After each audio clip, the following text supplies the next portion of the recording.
On this Monday night, critical tip. New details on how RCMP found out about a father and son accused of planning a terror attack in Toronto, and the lingering questions about how the pair entered Canada. Ukraine's surprise incursion into Western Russia. Putin started this, kick his ass. The risks and rewards of this bold maneuver. Jasper's re-entry timeline, when people can finally return home, and how long before critical services are restored. Plus, athletic support. I'd like to see the government of Canada do much more. What's needed to help boost Canada's Olympic medal count?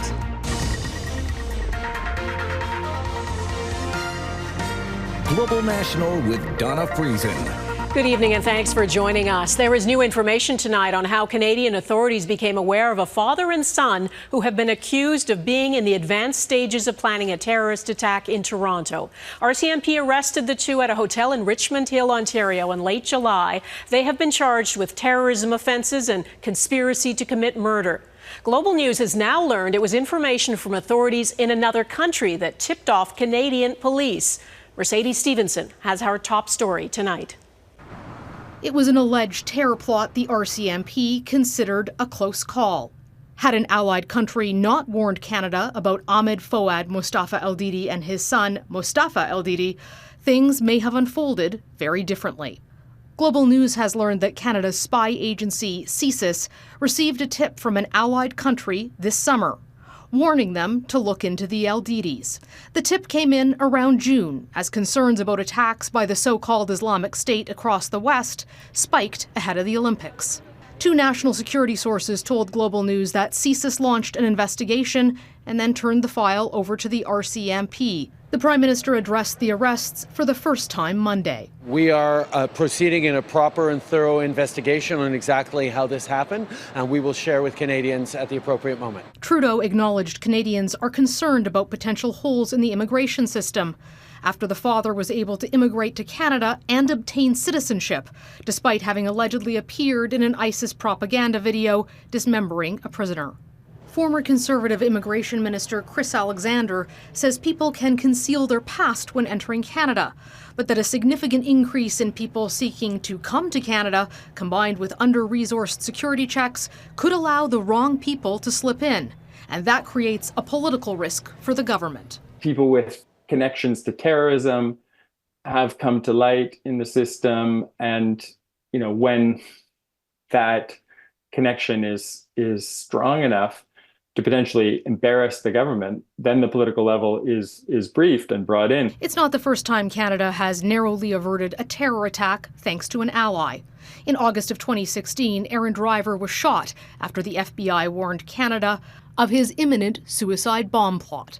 Tomorrow, the Standing Committee on Public Safety and National Security will meet here in Ottawa. The NDP and Conservatives have requested the meeting, saying the government must answer questions about when and how the Eldidis came to Canada. Donna? All right, Mercedes in Ottawa, thanks.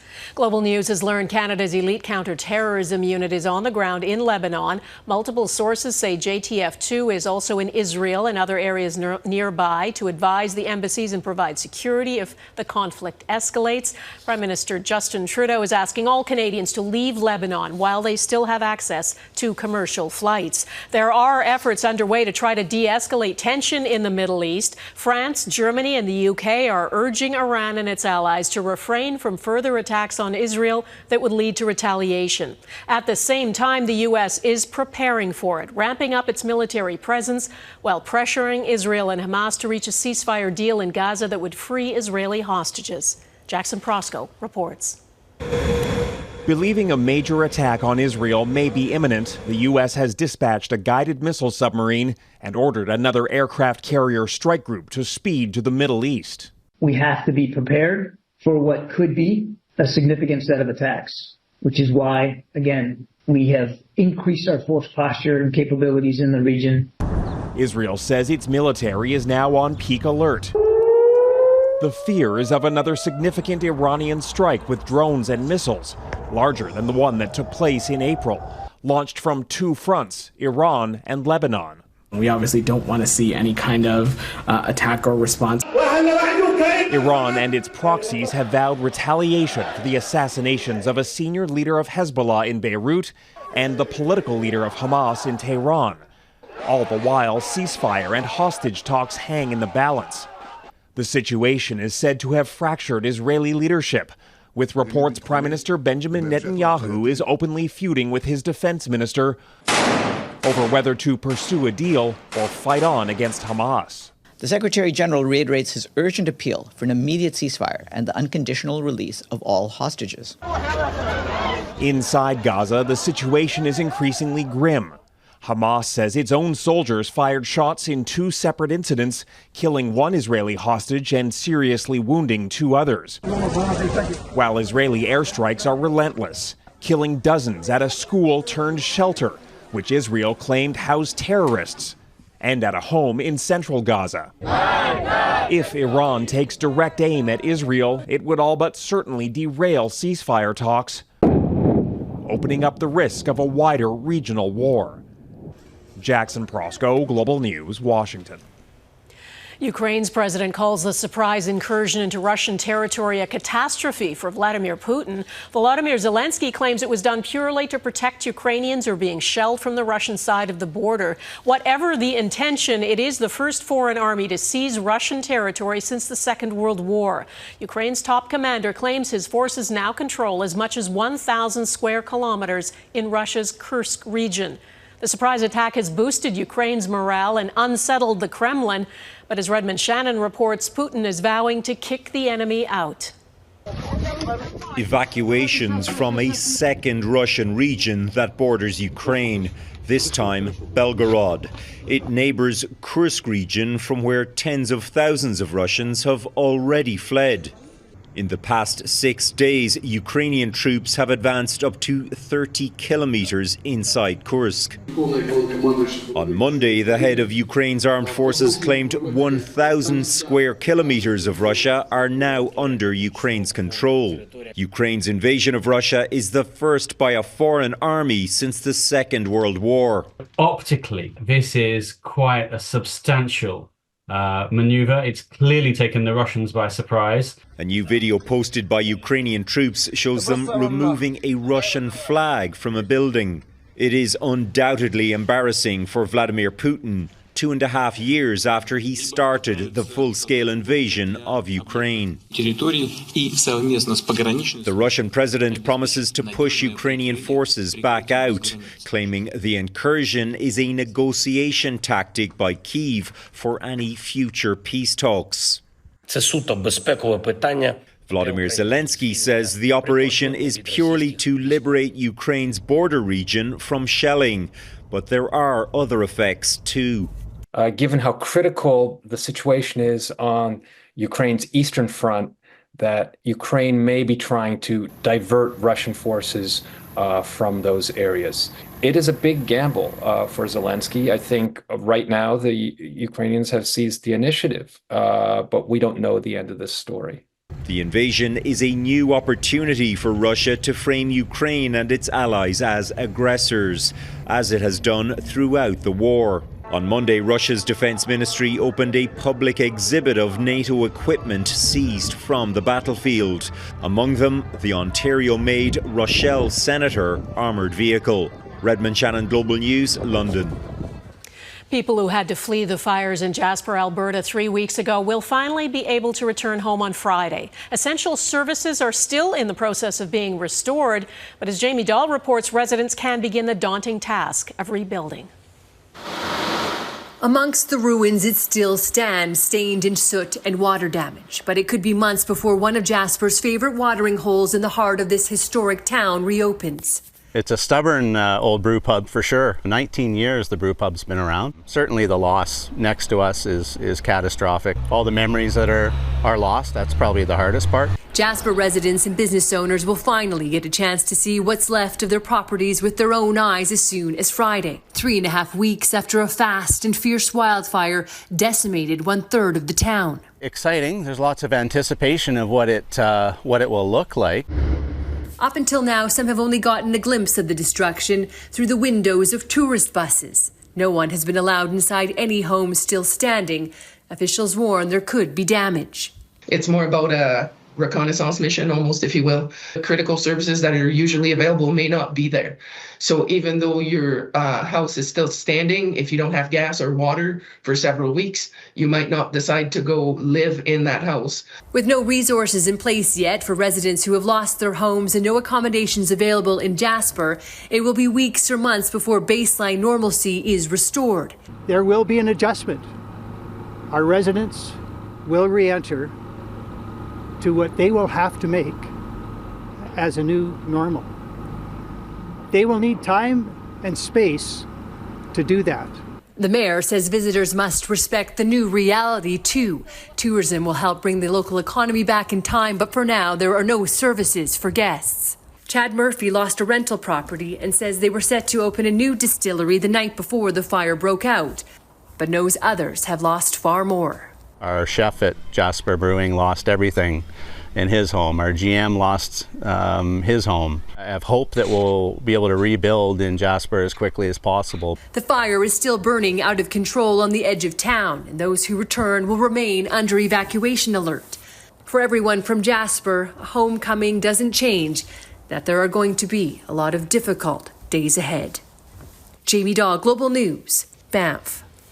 Canada's Public Health Agency says a third person has died in a Listeria outbreak connected to recalled plant-based milks. The beverages from the Great Value and Silk brands were produced at a third-party packaging facility in Pickering, Ontario. The products have best before dates up to and including October 4th. Severe listeriosis can lead to death. There are now 20 cases in 4 provinces. In Ontario, tire maker Goodyear is spending more than $500 million to expand and modernize its plant in Napanee, along with nearly $65 million in federal and provincial funding. The promise is to make the plant more energy efficient as it produces tires for electric and all-terrain vehicles. Once built and operational, this new expanded plant will employ more than 1,000 people and be a huge boost to our province's growing auto and EV industry. The Prime Minister's office says on top of creating 200 new jobs by 2027, the plant is aiming to have net zero emissions by 2040. Well, it's no secret news organizations are struggling financially, and the optics of paying bonuses, especially to executives, is under intense scrutiny. The Canadian Press reports the Canadian Broadcasting Corporation paid over $18 million in bonuses this year, at the same time as it eliminated hundreds of jobs. CP obtained documents through access to information that show more than $3.3 million of that was paid to 45 CBC executives. CBC CEO Catherine Tate says the payouts are tied to performance and are part of compensation agreements in some employee contracts. A wildfire said to be moving like lightning, coming up flames on the outskirts of Athens, Greece, and the race to fight them.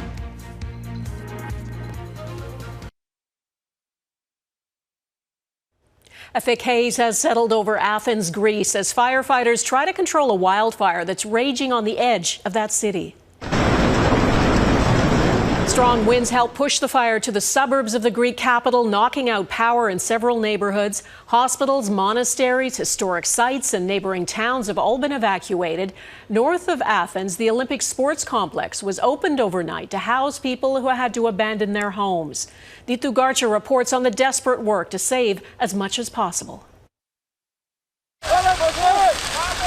In one of the cradles of civilization, infernos now rage as through the night, firefighters waged an unrelenting battle against the wildfire threatening Athens. More than 30 water-dropping planes and helicopters and nearly 600 firefighters working through swirling winds and intense heat. Authorities have ordered at least a dozen communities to evacuate. Frantic scenes as residents fled through thick smoke and approaching flames. The fire service said there were no reports of deaths. One firefighter was burned and several people were treated for breathing problems.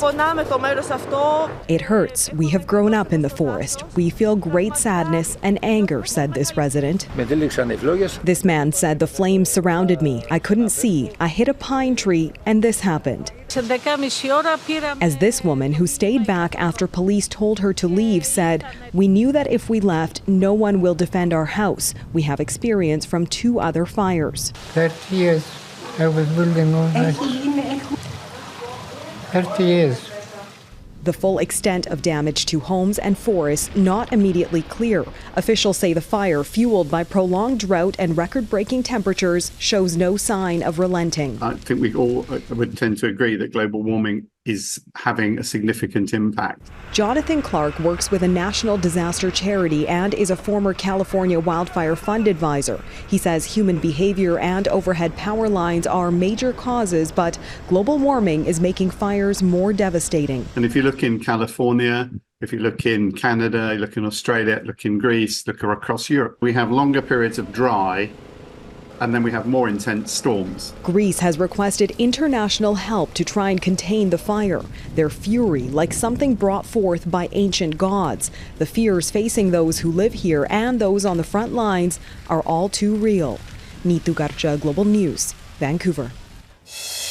Escaping oppression ahead, how this Afghan couple fled and came to Canada when the Taliban returned to power.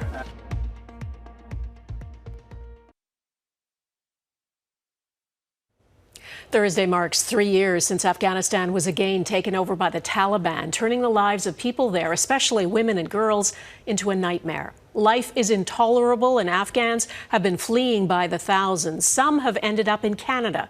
Global's Anna Mandan has the story of what one couple who recently moved to Fredericton have endured and how their lives have changed. 2 books of poetry, an unwashed shirt that still smells like family, and a backpack. These are the only things Marzia Saudat has to remind her of home.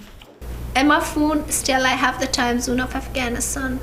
For me, it is from my heart. I always just look up to the Afghanistan time zone. Just a few years ago, she was a journalist and women's rights activist in Afghanistan. Then the Taliban took power, restricting the freedom of thousands of women and girls. For 2 weeks, she and her family lived in fear. None of my family members were sleeping. Especially my mom. She was thinking, I'm sure she was just imagining if the Taliban soldiers just came in and arrested me, how the things will go on. Within days, she was fleeing to Pakistan, alone, with nothing but her backpack and her books. For a year, her husband Aman Farahman stayed in Afghanistan, working as a journalist. I remember when I was asking him, let's leave the country, he was just saying, if I leave the country, who will report the situations that are going on in Afghanistan? But that too changed when the Taliban found the manuscripts of a book he was writing about a suicide bombing in Kabul outside an education center. He says he was arrested and beaten. Friends had to promise on his behalf that he would stop. And after that time, I found that life is not enjoyable. Today, Farahmand is working for an Afghan news outlet in Canada, and he's studying at the University of New Brunswick to become a journalist here. Saudat also dreams of returning to journalism. With the 3rd anniversary of the Taliban takeover in mind, the couple does not want the world to forget Afghan people, especially the girls and oppressed minorities. The medias are the eyes of a society. And right now, the society of Afghanistan are blind. Anna Mandan, Global News, Fredericton. Pay to play next, how Canada's Olympians need financial help to stay at the top of their game.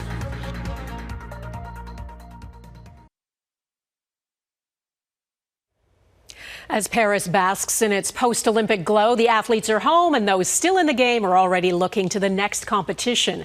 Canada won a record number of medals at these Summer Games, 27, 9 of them gold. None of that is possible without the years of intense dedication, training, and funding. Eric Sorensen looks at the commitment that takes. Canadian athletes are coming home after expanding Canada's breadth of excellence with more medals in more sports than we've seen in 40 years. It's pretty surreal to be able to have that as a kind of moment for me. I think it's just been so go these past few weeks that I haven't really had time to kind of sit back and think about what is happening. There were gold medals from Summer McIntosh in swimming, in men's and women's hammer throw, along with the men's track relay team, women's judo, and on the final weekend, Katie Vincent in canoe and Phil Kim in breaking. There was a time when Canadian gold medals were exceedingly rare, but we're investing millions now in more sports and more athletes. In the 3 Summer Olympics in the 1960s, Canada sent an average of 110 athletes. In the last 3, Canada has averaged more than 330 athletes at the Summer Games. So there's been a certain Olympic inflation. At the Summer Games in Rome in 1960, there were 83 nations and 5,300 athletes and 150 medal events. In Montreal in 1976, more nations, more events. And in 1992, 2008, and now in Paris 2024, the number of national Olympic committees, the number of athletes, and the number of events have all more than doubled in the last 60 years. And while the number of Canadian athletes has tripled since then, the performances have more than kept pace. From a single silver medal in rowing in 1960 and 0 gold when we hosted in Montreal, the numbers have steadily climbed to 9 gold and 27 total medals this year.